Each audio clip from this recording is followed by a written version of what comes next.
Hi, everyone. Welcome to Please Excuse My OCD. Today, I have my friend Sofia Loporcaro. Sofia is one of the coolest people that I've met, and she has a podcast called Before the Chorus, where she interviews musicians who talk about their lived experience as musicians and their own lived experience with whether that's mental illness or just their lives in general.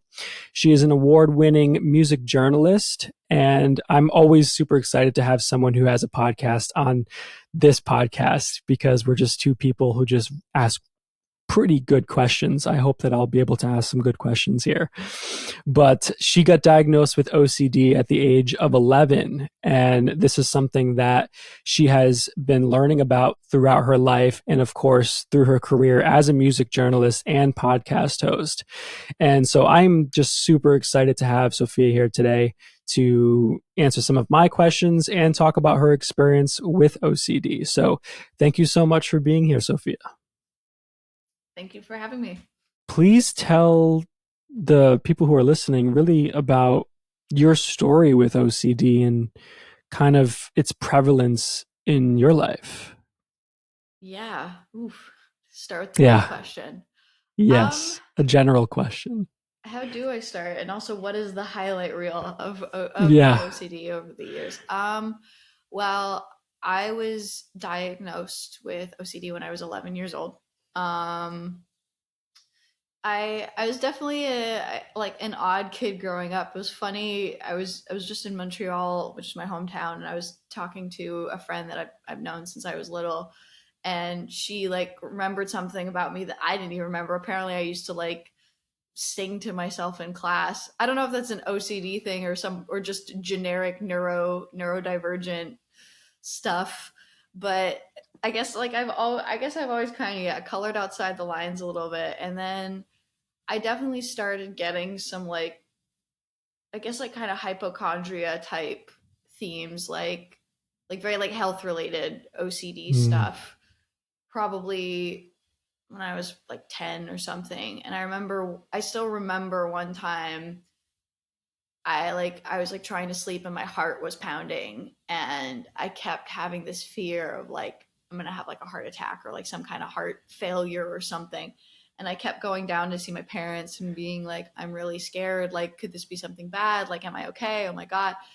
And then I remember them telling me they're like I think we want to take you to see a psychologist. And this was like 16, 17 years ago when the conversation around OCD was nowhere near where it is now, and just around mental health in general. So like the first Sure. thought in my like preteen head was, oh, my parents think I'm crazy and they want to put me in a padded cell. Like that's Yep. kind of where my brain was.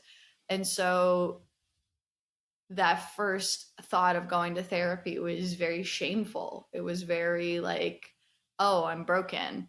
Mm-hmm. Luckily, I very quickly realized that, therapy is amazing. I've been extremely fortunate over the years that even as I've moved cities and even countries and I've had to switch therapists, I've found really good ones. I think definitely people that are, very equipped to deal with OCD specifically, which is so key.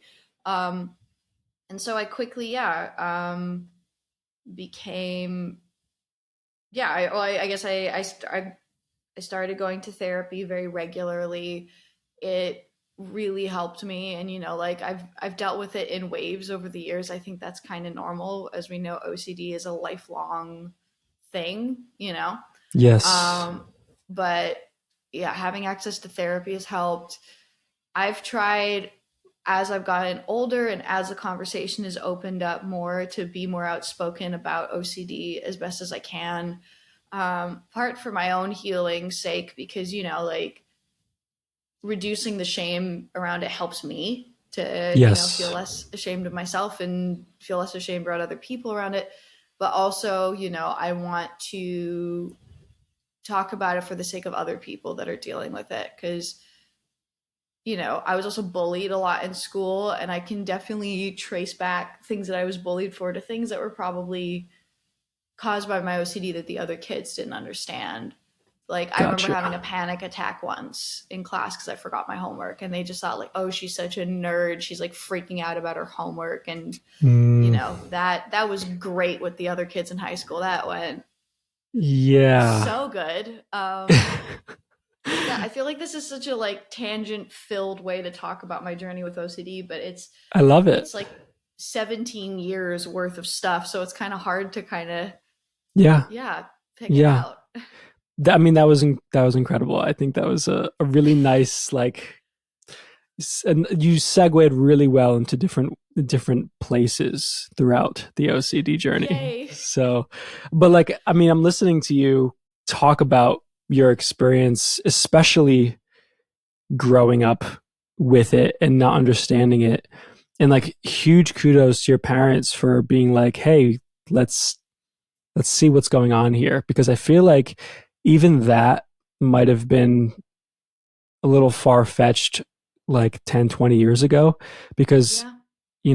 I don't know about you, but like I grew up in a community that was very much like, oh, like suck it up, stop thinking about it. You're not busy enough, like that kind of mentality, which is like super Mm. detrimental. So Um, much, yeah. The not busy enough, my God. I think yeah, the reason I got lucky is because there's another member of my family who, I won't like pinpoint who it is exactly because sure. it's a public platform and that's Hmm. their option to how widely they want to speak about it. But Hmm. they were diagnosed with OCD 10 years prior to me.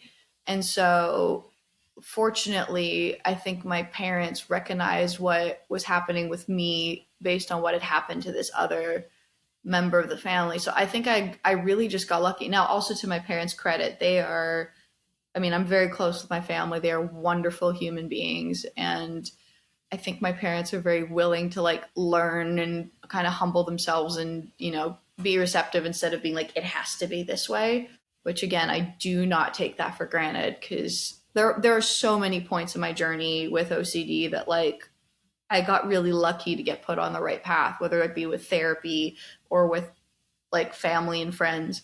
Um, but yeah, that having someone else in my family who already had it and my parents having witnessed that, I think was really helpful. Seeing it in someone else, knowing the facts and being able to assess. I mean, that's so huge. There's so many stories of people who get misdiagnosed for so long, and it's something. Even when you said that having an OCD specialist in therapy is important because you can be diagnosed with OCD. Like I was diagnosed at a very young age, but I didn't have the right therapist until I was in my 20s Oh who was no. like, hey, like the things that you're focusing on now, that's because of your OCD. And I was like, what?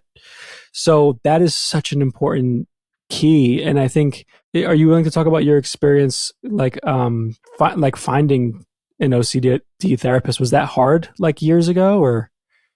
I mean, it's kind of hard to say because I was young enough that I wasn't really, at the in the driver's seat of that Mm-hmm. process of finding a therapist.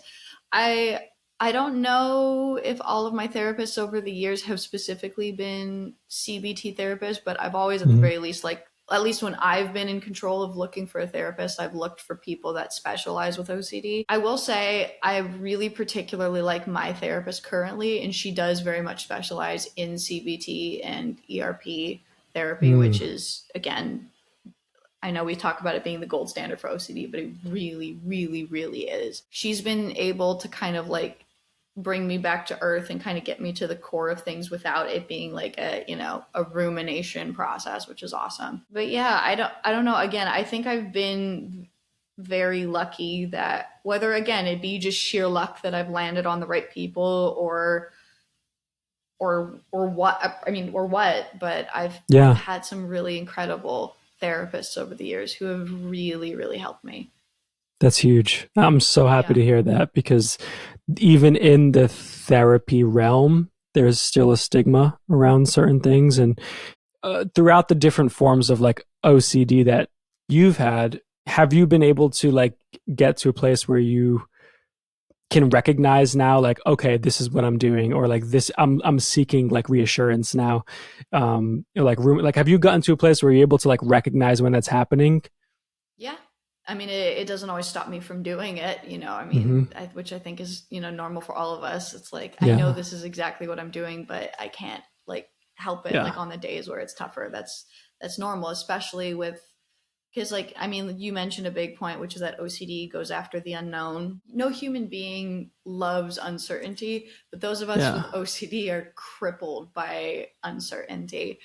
Yeah. And the other thing is we know it goes for, but I learned this, that there's a word for it. I think it's like ego dystonic or something. Yes. Like Yep. it That's goes exactly it. after, yeah, it goes after your values, the things that connect to your identity, the things that make you happy.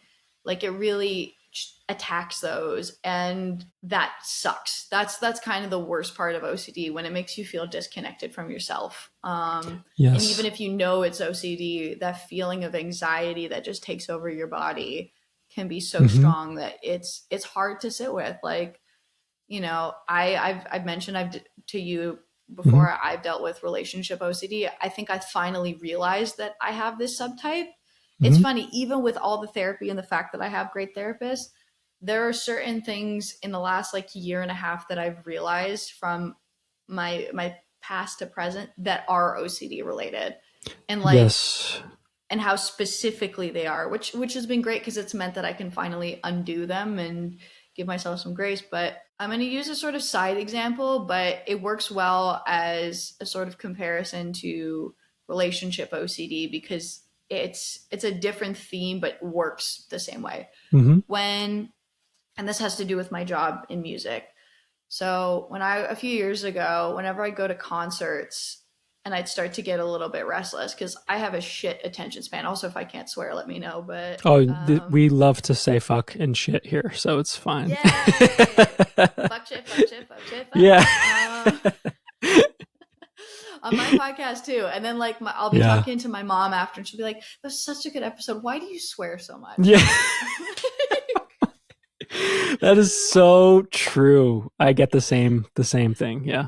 Yeah, It's just bless. not I even lived in malicious. It's just like natural, No, you know? I like swearing. Yeah. It's fun.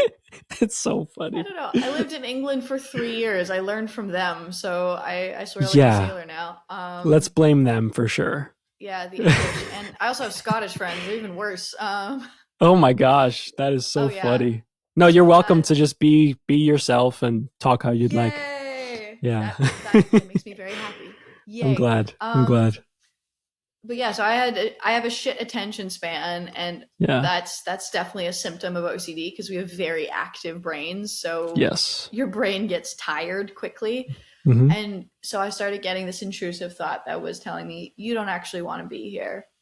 You're you don't actually like going to concerts. You just want to be cool, and you're a poser and you're an imposter. And that feeling would overwhelm me and would make me really upset, and then it would ruin gigs for me. And every time I'd be at a gig, I'd have that like thought screaming in my head. And I remember telling someone that I knew about it once, was like, I always get like fidgety at concerts. And they actually were like, maybe you don't actually like it that much. And then Which is like an exposure in itself. it is an exposure, but I didn't know that it was that. Right. So it kind of was similar to like when you get a therapist that's not equipped with OCD, it almost like validates the OCD thought because they don't recognize it as an Yeah. OCD thought, which is so bad. Keeps you in that cycle for sure. It does, because it like almost it validates the OCD thought instead of kind of validating uncertainty. I don't know. Yeah. It's tricky because you don't know what to do with it. You can't treat it as an exposure. You kind of treat it as a fact, essentially. Right. Right. And that sent me into spirals for years. And it made me think, do I actually hate my job? Am I ever going to be happy doing anything? It connected a lot with my depression as well, because I started getting really existential. I was like, if I don't like this, will I ever like anything? Um, Yes. it connected to my work. Like if I felt like fidgety, like editing my podcast, or I felt bored, or Yeah. I was avoiding my work because I was stressed and overthinking, I get that you don't really like this and you're lying to yourself thought constantly. Hmm. And it was luckily through a bit of like, I guess, sort of exposure therapy, and also my therapist really teaching me that like two feelings can be true at the same time, and also they can coexist without canceling each other out. And also that like a lot of the things that are worth doing in life aren't always happy and magical and perfect. And so I don't Yeah. know. It all of that to say, like, I guess one, to come back to this idea that like OCD really does attack the things that we love. Because like I Yeah. love my work. I'm so deeply fulfilled by it, Hmm. but it doesn't make it easy every day, you Of know? course. There's sort of a deeper sense of feeling like fulfilled by it. And I connect that back with relationship OCD because I think it works in a very similar vein of like, you know, you're like, am I actually attracted to this person that I'm dating? Hmm. I don't feel this like intense spark every single second of every day, or, Yeah. you know, today I'm bored or today I'm annoyed with them. That means I don't actually Yes. like them anymore. Like, It's just so exhausting it is. because these are things you can't avoid these kinds of things, especially if you want to live that fulfilling life of Yeah. like having a career you love or being with someone that's really good for you and that you actually do love and care about. Yeah. Um, and it's so, oh, If my dog agrees. she wants to, yeah, she agrees for sure. What She's are so you cute. barking at? Sorry, everyone. This is Sally. We love This Sally. We want Sally to voice her opinion. she's Yeah. very good for my mental health, but also she's crazy. Oh, she is so cute. She is so Have cute. get a pet. It's good for your brain, but also it's nice. Yeah. I tell people the She, same thing. I think I have a dog that also has anxiety and probably her own like, I don't know, ADHD or something. Like she has zero attention span and all the energy in the world. Well, Um, you do end up attracting very like-minded beings, so maybe. Clearly, There was something interesting that you said about, so you work in music. You said you're okay. yeah, And I mean, from the outside, like, because I understand I work in music too. From the outside, anybody would be like, "Oh, that's so cool," and but it is cool. But there's a lot of aspects that come to working in music that can make it very uncool sometimes. totally. Yeah, Um, that's Go true for ahead. every career though. Like I said, anything that is fulfilling in some capacity is going to come with some bullshit, and Yeah. that's just how it is. And I think for, I mean, everyone can like question, you know, if it's worth doing a thing, but I think for people without OCD, more likely than not, they're like, you know, people don't get how hard it is, but that doesn't make it any less worthwhile for me. With Hmm. OCD, you start to internalize all this like external shit and be like, maybe I can't trust my own brain. Maybe I am, you know, I don't actually like this and I am just lying to myself.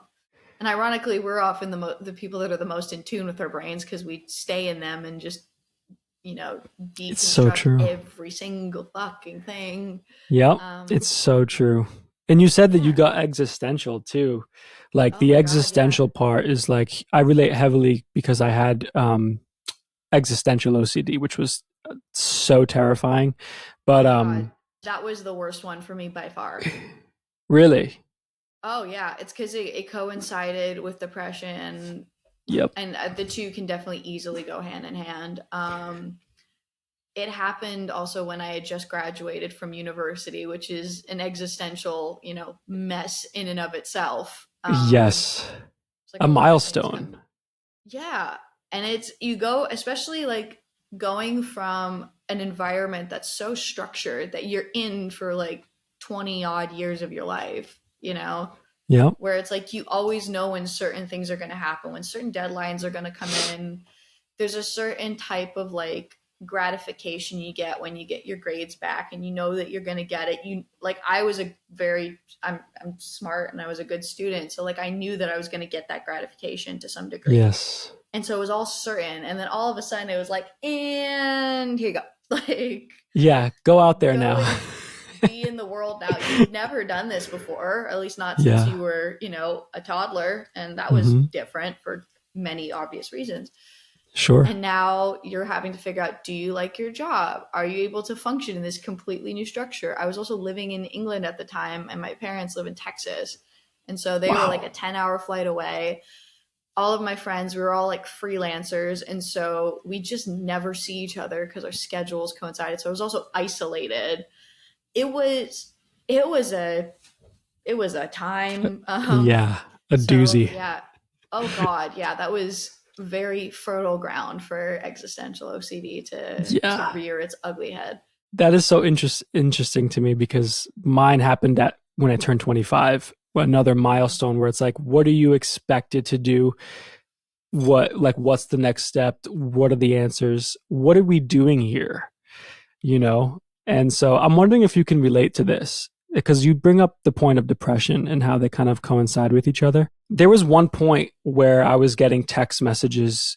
I was in my friend's car on the way to get ice cream and I was getting um, somebody was texting me about something, and I had that intrusive thought of like, what's the point of me even responding to this? Because like in 30 billion years, the sun's going to explode, and there's no like, what's the point of any? Why am I making this music? Why am I even doing this podcast? Like, there's these thoughts like that really got to me, and I was like, what's the point, and why am I doing any of this? Like, what's the answer?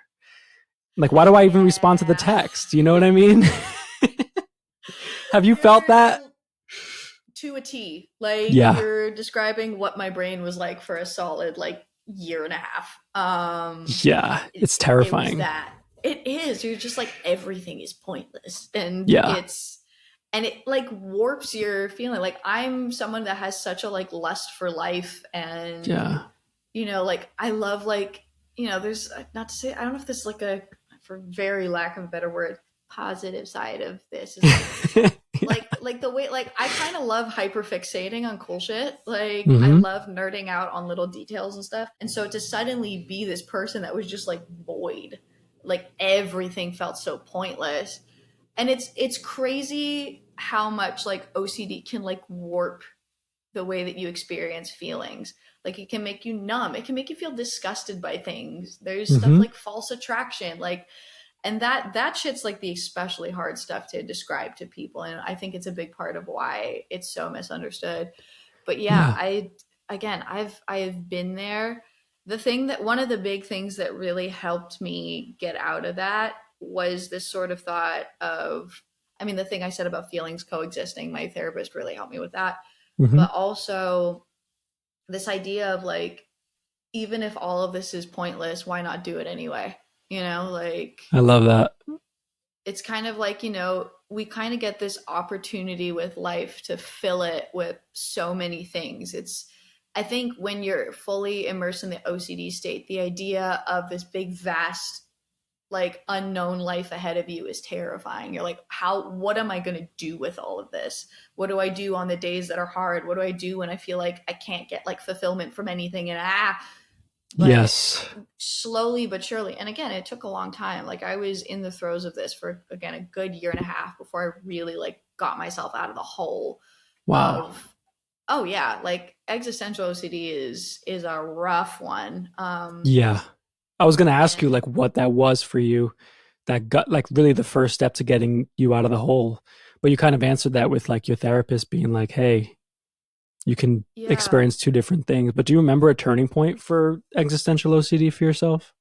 again that was a big one, her teaching Yeah. me that, because it just took so much power away from the OCD. She also Mm-hmm. uses this really great analogy of like imagining your like brain or like your vessel for emotions like a school bus, and often like emotions will get on and off the bus. um Often they will stay on the bus, just sometimes they'll sit at different parts of the bus. Like often at their worst, OCD and depression will sit at the front and they'll scream at you and you're like the driver. But Mm-hmm. like your joy and your lust for life and all the other stuff is still on the bus. It's just sitting in the back. I It love may be that. quieter right now. It may be getting drowned out by this very loud, you know, these loud, intrusive thoughts, but it's still there.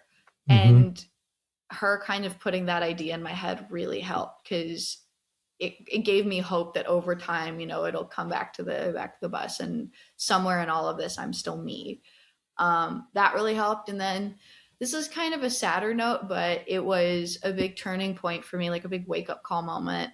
And it happened early into all of this, like maybe a couple months into that journey, but sometimes just like getting the waves of that feeling to go away takes a long time and a lot of sitting with it and a lot of exposure. But a band that I really love, I don't know if you've heard of them. They were called Hers. Actually, their music still goes viral often. They have a song called What Once Was that like I constantly may gets have picked heard. up.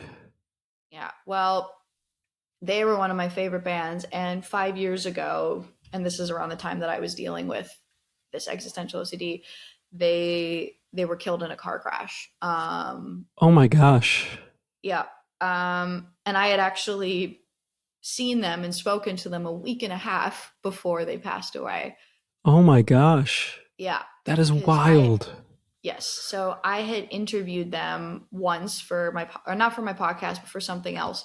And then I was at South by Southwest and they were playing. And actually, me and my friends were initially going to go to some like ABBA tribute gig, but there was too long of a line. So we're like, you know what, screw it. We're going to stay and watch Hers. And the only reason we didn't initially want to stay is because we'd all seen them a lot of times. Yeah. But we ended up staying. We were all like drunkenly dancing and having a great time. And it was such a fun show.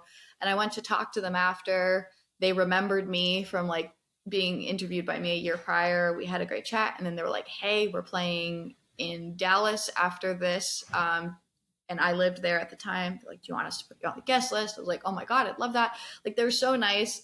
I saw them again a few days later. They ate at a restaurant that I suggested they go to for dinner, all this. And then a week and a half later, I opened my phone and someone from their management team posted that they had passed away in a car crash. Wow. Yeah, they're also on their first ever US tour. They're from Liverpool. Um, and all of a sudden, even though I was feeling this feeling of like everything is pointless and I don't understand, all of a sudden I found myself grieving a death and being angry that someone's life was suddenly taken away. And that disconnect for me was a huge wake up call. There was something about that that like hit somewhere deep of like, I'm suddenly so mad that these two incredible people, I mean, not only we're gonna not get to continue to live their lives, even though they were in their mid-20s when they died.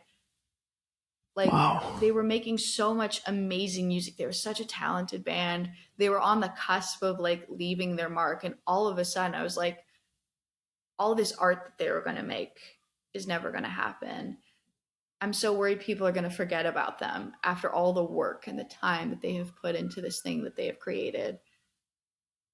And again, something about that clicked in my head of like, and it really just kind of reminded me of like the great potential of life. And like, yes, it's unknown and it's scary and it's uncharted territory, but there's also such an opportunity to fill it with beautiful things and beautiful experiences. And I don't want to ever miss that.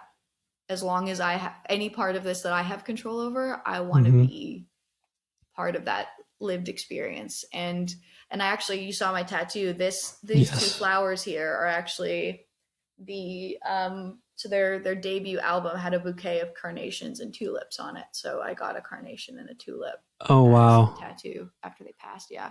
That's And beautiful. yeah, so that was a huge turning point for me. Big wake up call. Yeah. It's interesting how it sounds like it was so deep. Like you said, it was so deep for you. It hit a place that was like almost underneath your ego, like really Yeah. far deep in there. And which kind of reinforces the fact that like maybe that's where OCD really operates, is just on the surface level of the ego, where it's like just about you and your body, your mind, your likes, your dislikes. You're grieving people who, for a short time, had this immense effect on you. Now that they're gone, you're like, wow, like really the existential part of that, of being like, wow, they are no longer here, but the effect is like continuing to ripple through me Yeah. and through so many other people. I mean, what a Yeah. beautiful, but like it's a catastrophic thing to experience, but what a beautiful side to that, to kind of like pull you out a little bit. Yeah.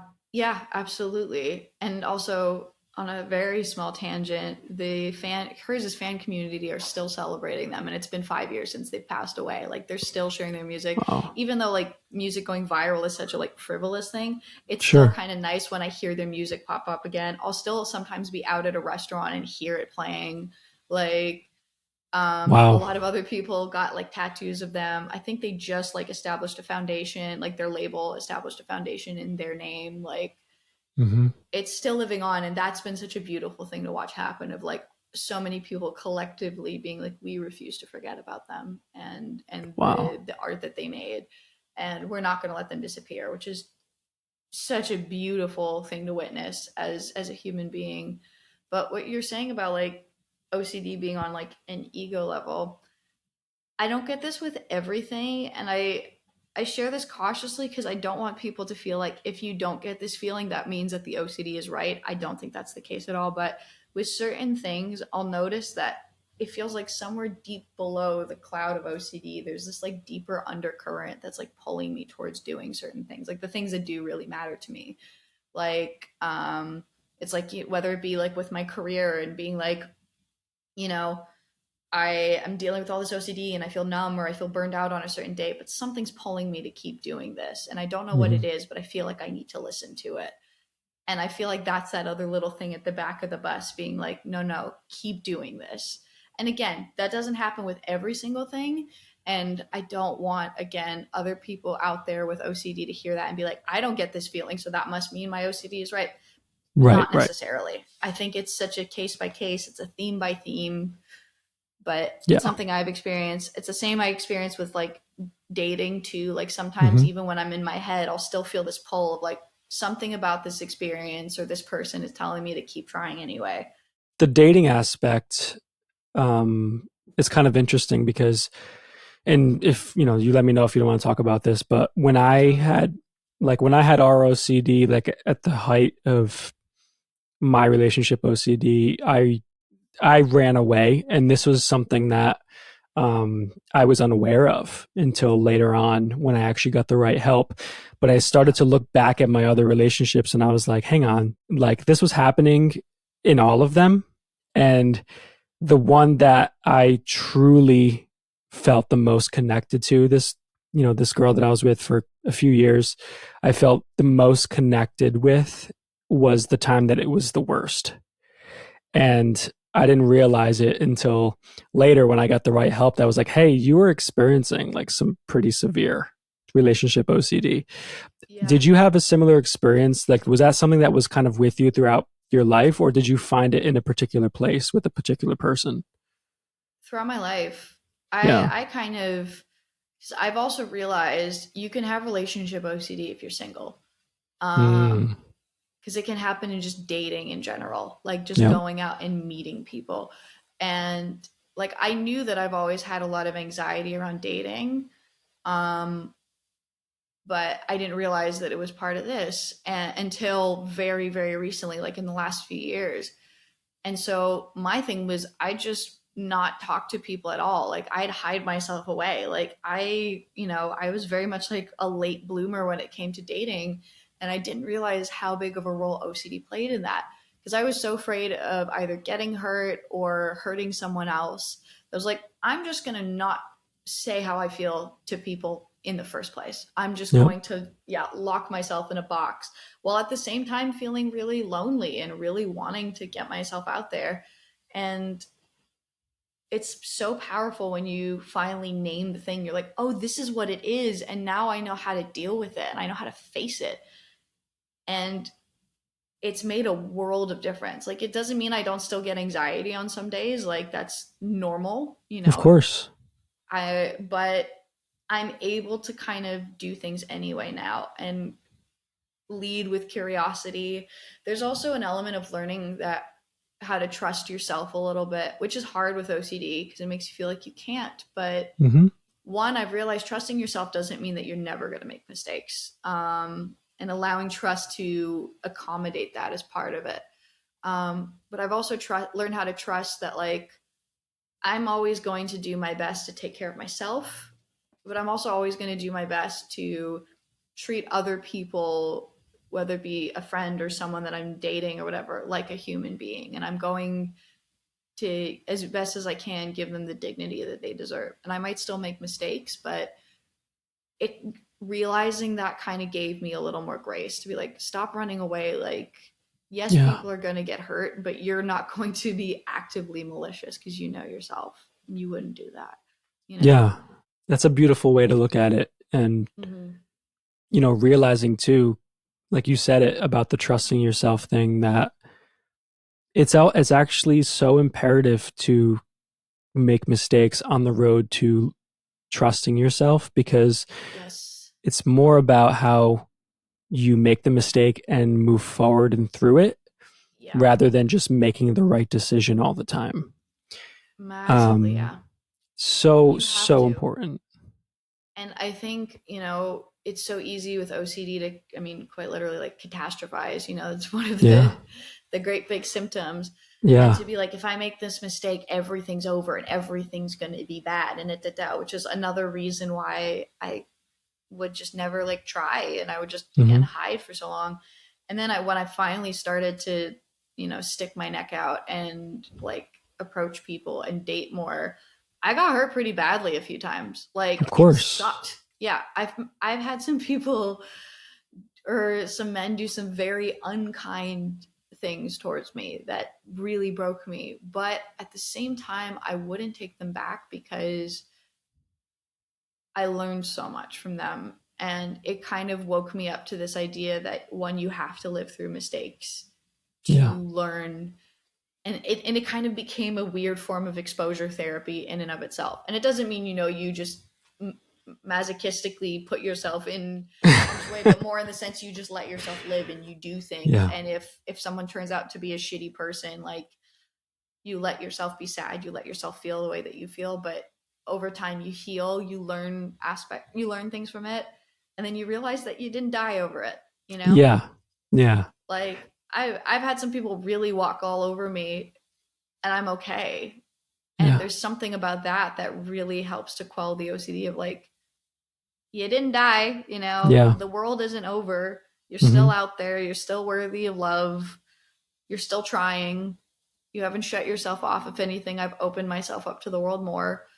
Yeah, and it makes the idea of making mistakes a little less scary every time. It's not to say it's Yeah. not scary at all, but it makes it easier to sit with the anxiety a little more. That the point of you saying that, going on dates and really getting to know people is, it was like an exposure for you.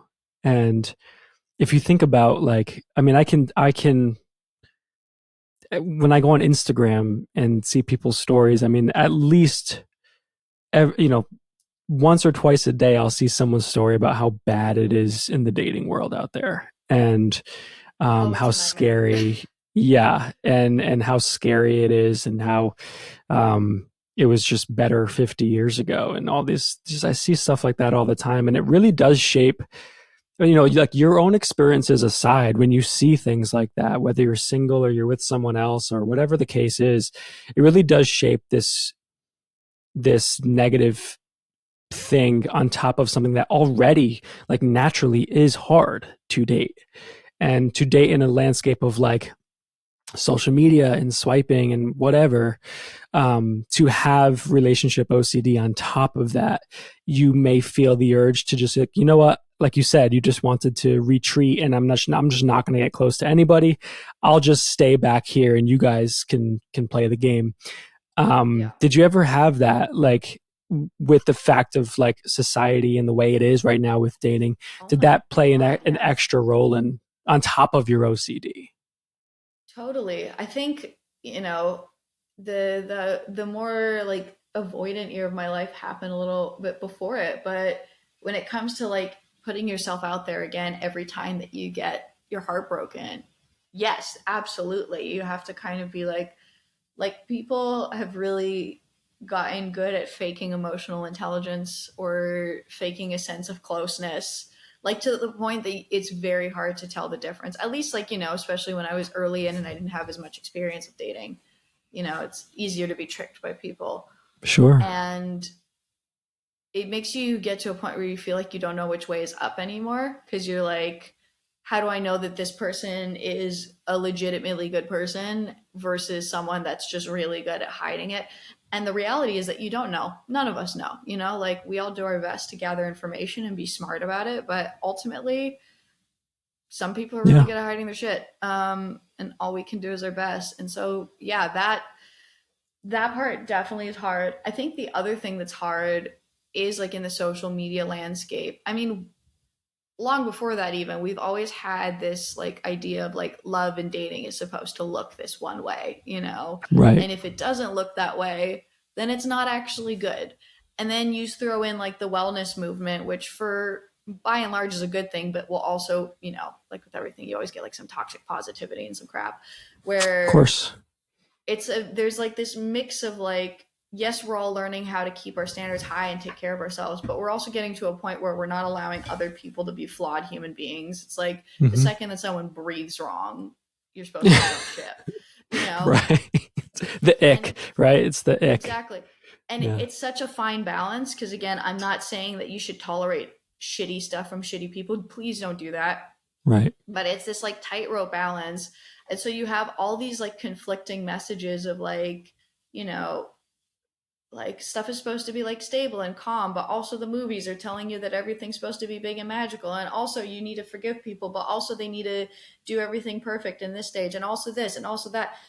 And I mean that's dizzying for anybody, but again Yeah. with OCD that amplifies, you're like, I feel like everything I'm doing is wrong because someone out there is telling me that I'm doing it wrong, and Yep. two people with completely opposite opinions that are both considered experts are telling me that I'm doing it wrong. Yes. And you have to like fight your way back to trusting yourself, which again, when you have this stupid little thing in your head, is really fucking hard. Yeah. And if you have relationship OCD, it really amplifies it because you're like, I'm not experiencing this the right way that I'm supposed to. And Hmm. then also, if you try and talk to friends about it, like, you know, there are some people out there that are really good at listening and understanding, you know, this is not my lived experience, but I can empathize or I can at least like sit with you through it. There are some people that are like, well, clearly you're not actually into this person, or clearly this, or clearly that. And it's just like, well, shit, like, what am I supposed to do? Like, Yeah. I've realized how much advice and information out there is counterintuitive to the way that OCD works. And so I've really, really leaned on my therapist and like really learned how to take a lot of advice from people outside of that with a grain of salt. Like if you do not experience OCD, like I appreciate your opinion, but I have to kind of sit with it carefully because sometimes what works for you is actually the opposite of what works for me. Right. And so I don't know, that's like a lot of information just to spill out, but that's kind of how it feels. It's just dizzying, you know? Yeah. Well, that was like you hit it on the head with the fact of the matter of like we live in a world where it's endless information from endless experts, and what you did ultimately coming back to like you and your personal Oh, experience yeah. with your therapist who knows you, you know, coming back to home base for yourself. Like, this is me, this is my experience, this is my therapist who knows me really well, and she knows OCD really well. This is what I'm going to stick with. And this is where I'm going to use this as my drawing board instead of going on the internet and trying to figure out what every expert says about everything all the time. Because it really is, like you said, it is counterintuitive because OCD, most people who are out there making this type of content, they're not making it for a specific person. And there are just a billion different types of people, um, 8 billion types of different people. And it really comes down to your experience, what works for you, and having the emotional intelligence to know who to speak with and talk with, I think is so important with OCD because 95% of the people that I hold close to me and I love um, did not have the things that they should have said, or like the things that actually would have helped me with OCD. Now it's a little bit different because, I am helping the people that love me to understand me better. But um, having the people in your life that you rely on and holding them close who can understand you, can understand OCD to a certain extent, and using that as your weight rather than just hopping on the internet and trying to look for that reassurance of like, oh, why is it like this, or love should feel like this, and this like that is so, for somebody who has relationship OCD and probably doesn't know how to deal with it, like that is probably what they're doing, which is going online and trying to figure it out. Yeah. And it's not to say that I never do that. I still seek for reassurance. Like, because Sure. again, like these are hard subtypes to deal with, you know, because again, it's attacking something that you desire. Like, Yeah. you know, we all want love, we all want to feel close to other people. And so to have this thing that's like constantly attacking that, it's painful and it sucks. And so again, I still totally reassurance seek sometimes, and it's Hmm. something I always continuously have to work on. Like that's part of the journey of OCD. Yeah. Like you can have all your seemingly like shit together in terms of like having a good therapist and like, you know, having your good like medication and stuff. That doesn't mean that it's not hard sometimes, and doesn't mean that you're still gonna like, you're never gonna stumble with it. Like I Yeah. never want to put on like an image of like this like perfectly like I have healed myself and I did it, and yeah, like it's a forever ongoing process. And Yes. I need to be at peace with that for my own sake, so I'm not hard on myself. And also, I don't want other people to be hard on themselves because of where they're at in the process. So, but I do feel very lucky that having a therapist definitely makes a big difference in terms of the language that I have around it, in terms of being able to recognize the patterns and Hmm. recognize like, oh no, this is OCD, or maybe this isn't a person that I should be taking their word as gospel from, because I know that this is not how I'm wired. Like it definitely really helps to offset that massively. That is so just important in general for people to, I think, understand when it comes to OCD.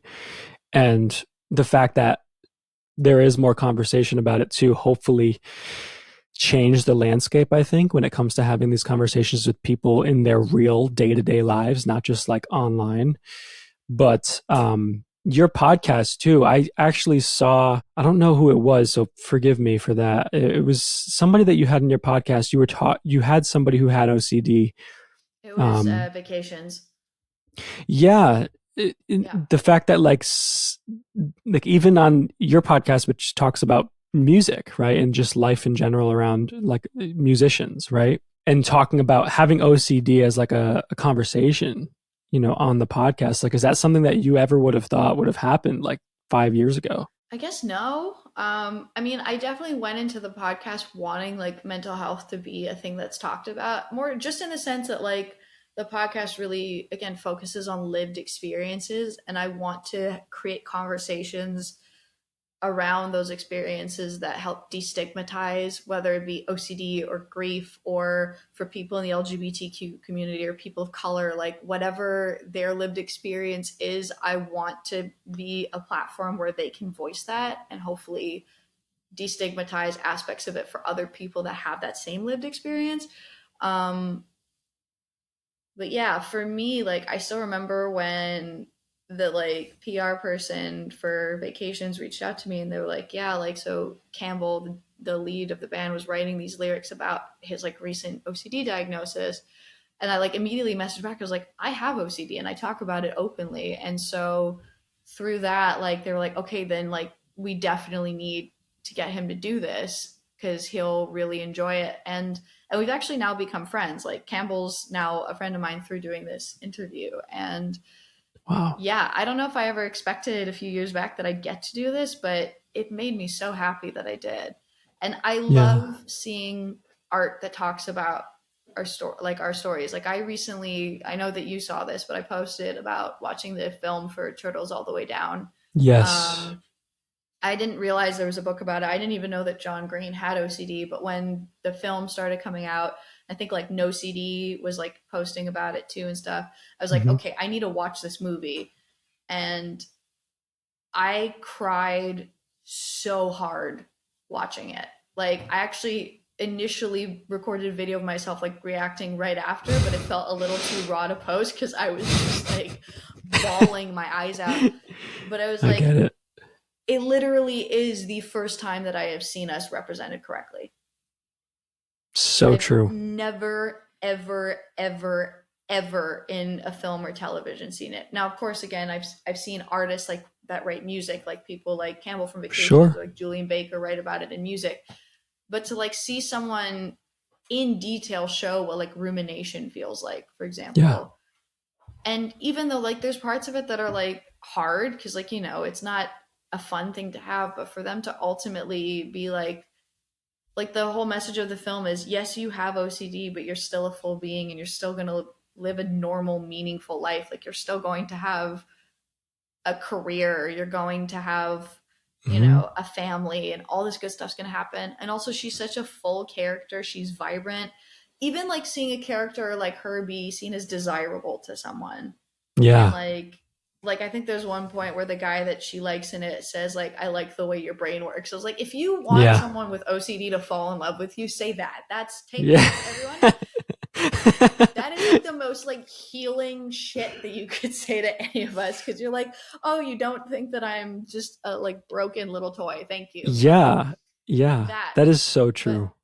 yeah, but just it felt so good to see that for the first time. It was like I wish that I had that when I was a teenager. Yes. Yes. I did. I loved that post because Yeah. it's, I totally relate to that. Like I cried the first time I saw it and I was like showing everybody in my life. I was like, that's what it's like. It's not just like wanting to keep your desk neat. It's not just like No. wanting to like, step the right amount of like, cracks on the sidewalk. Like it's so much more than that. And it's so debilitating. Like my dad knows like, how much of a struggle OCD has been for me throughout my life. And like there was one point where he had to like walk away. He was like, I can't watch this. Like I need to come back to it. And I was like, that's Mm. just, could you imagine living it? Could you imagine living it? Because Yeah. it's so hard. And the fact that you're right, like I didn't realize it was a book either. And John Green, I mean, really having the emotional capacity to put himself into a character, write a book around it, make a movie, and then I mean, I think it came out at the perfect time. I think there's so much conversation around OCD happening now that wasn't happening even during the pandemic, like 5 years ago or 4 year, Massively. whenever, so like it's such a good time to start talking about it. I mean, because I think we're now entering a more enlightened era of being able to have conversations that are hard and taboo. I mean, there's so much taboo in OCD that needs to be talked about because it's not the people with OCD that you need to arrest and put inside of a padded cell. They're actually the furthest types of, like, they're the furthest from that. I'm really glad that you shared that too, because especially on your platform where you have different types of people who are interested in the musicians that you're interviewing and music in general, that's probably a different fan base than like a mental health just only podcast. So Yeah. it's really cool for you to even be having those kinds of conversations on your podcast, on your page, to really get other people like curious about, hey, like, what is that? Maybe I know somebody who has that, or somebody I love has that. Like, let me learn a little bit more about it.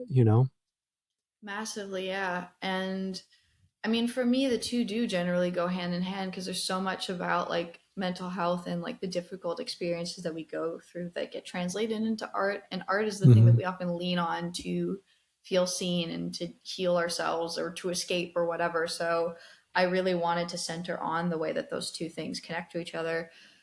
Also, I really commend John Green for being willing to be as raw with the experience of OCD and getting so into detail about it. Because even for me, I'm very open about it by and large. Obviously, I don't talk about every detail of my OCD because I think we all also have a right to like our private lives and the things that we keep close to our chest. But it's a scary thing to like really open yourself to that degree and really invite people in to be like, no, it's like this. Cause sometimes there's that fear of like, how are people going to receive this? Are they going to Mm-hmm. meet it with compassion? Are they going to meet it with belittlement, like what, and I still sit with that. Like I never want people to look at me as less capable because I have OCD, or like I'm this completely incapacitated person, because I'm very much not. And also, there's so many of us out there that have OCD, that like we're so part of society that we're not like a liability, and we are, you know, we're very much normal, but there, that fear is still so normal that you're like, are people going to not understand this to such a degree? And Mm-hmm. like, fortunately, I've seen a lot of people meet it with compassion and understanding. I think a lot of people that are, you know, in the creative world, luckily, are starting to understand it more and more too. So that gives me hope. It's still nerve wracking, but I Yeah. also, you know, and again, I've learned again to not share everything, because again, Mm-hmm. it's just nice to keep things to yourself sometimes too. But at the same time, I also want to be brave even when it's hard to share, you know, like, Yes. because I wish that I had that for myself.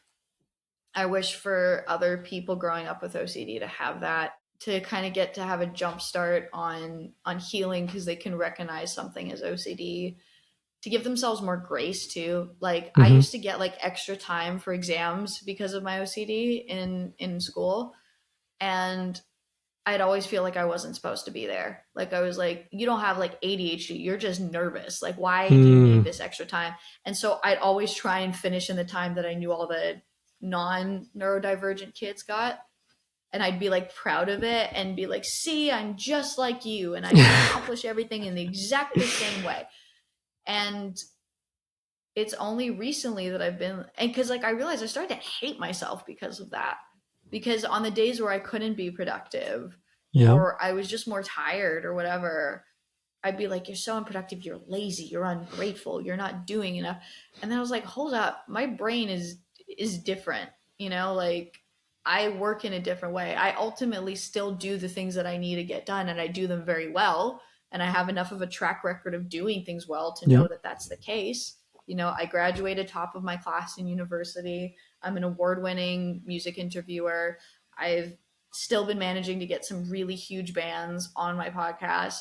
So like I get shit done. It's not like I don't, but I'm finally again learning how to give myself grace for the fact that I work differently. And it's such a balance, cuz like I want to give myself permission to work differently and function differently, because I Mm-hmm. need to do that for my own sake.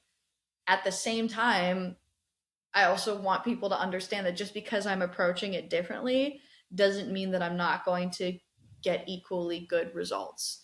So it's such Yes. a tricky balance, but I you love know, that though. You are not incapable. You just you operate differently. We operate differently than just someone who's not neurodivergent. It's just like that picture of like the I don't know if you've ever seen it, but like the fish, the bird, and like the giraffe are like standing on a grass, and the teacher's like, all right, you're going to be tested based on how well you can climb the tree. And it's like only, mm, there's not every animal can climb the tree, but like, the bird won't be able to swim underneath the water. The bird yeah, may climb the tree or get to the top, but the fish may not. Like everybody has their own timeline. Everybody has their own way of doing things, and it does not make them any less capable. I think the fact, like, for even like other neurodivergent people I have in my life, like people on the autism spectrum, people with ADHD, like Mm-hmm. I've seen them create some pretty beautiful and incredible things. And I think sometimes having people whose brains work differently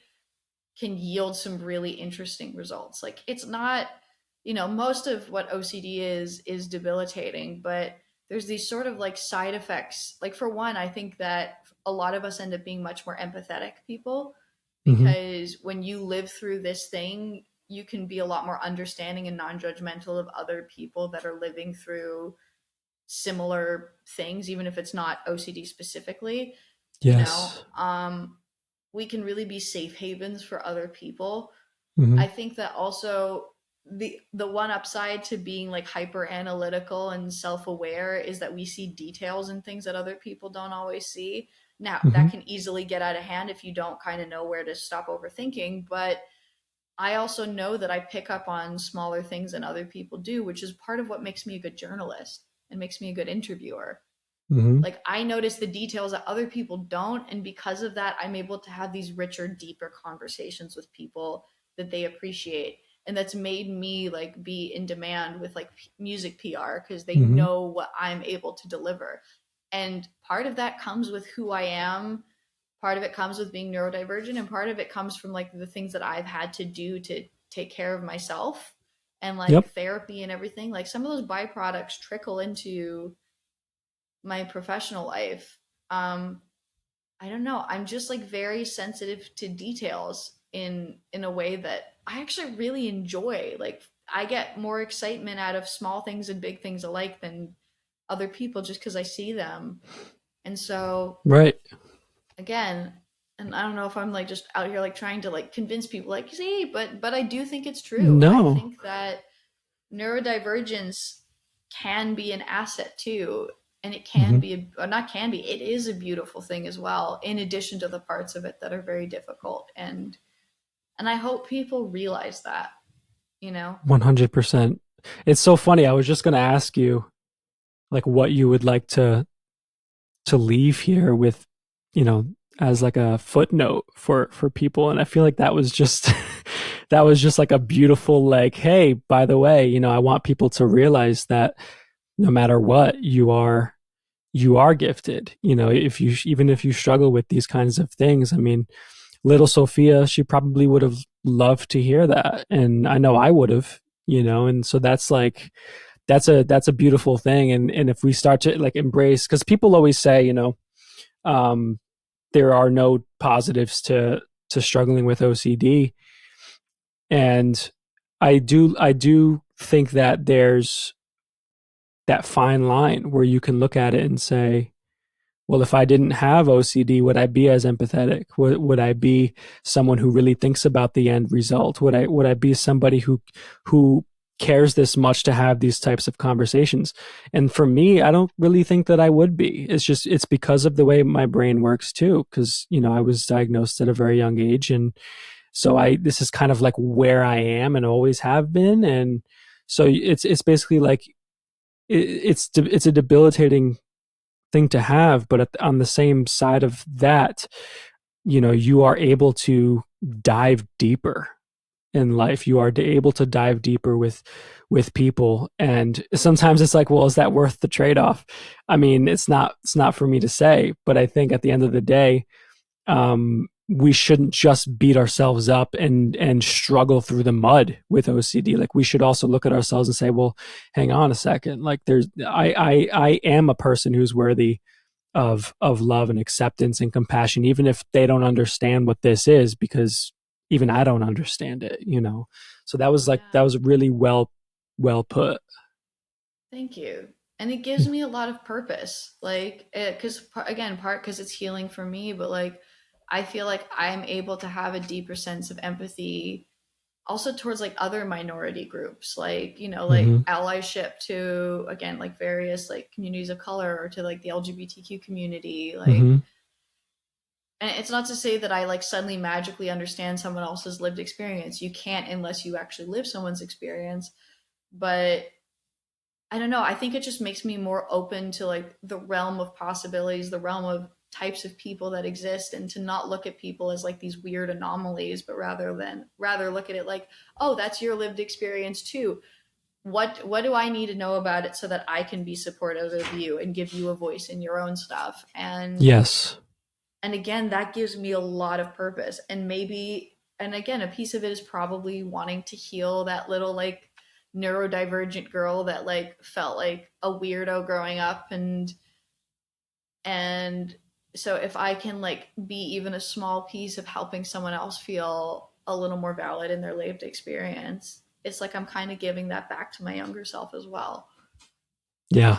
That is a beautiful thing. And I think that's really all we're trying to do as adults who have this, is to kind of heal the inner kid, and hopefully other people can kind of take something from that. I need to go back and listen to that interview, because listen to the whole thing, because I'm really interested to just see someone who's in that space, because I, you know, I'm in the the same space, and to be so open and talk about it like that. I really want to be able to experience that. So I love what you're doing, and I mean, you're absolutely super good at talking. It's so weird. If I knew that you were an award-winning interviewer, I would have said no to this interview because Oh, sure. I would have been too scared to interview you. The trick is starting to talk when you're able to start talking as a child and then never shutting the fuck up. That's Okay. the trick.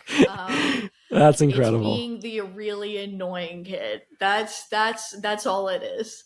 I love it. So, I mean, you're doing a great job. I'm so thankful that you came on here to chat with me about your experience, with OCD, and hopefully people can really walk away with something from this episode that makes them feel a little bit more compassionate towards themselves, really. I hope So so. thank you, Sophia. This was great. Thank you so much for having me. It was a pleasure and really, really great to get to have these kinds of conversations. So thank you.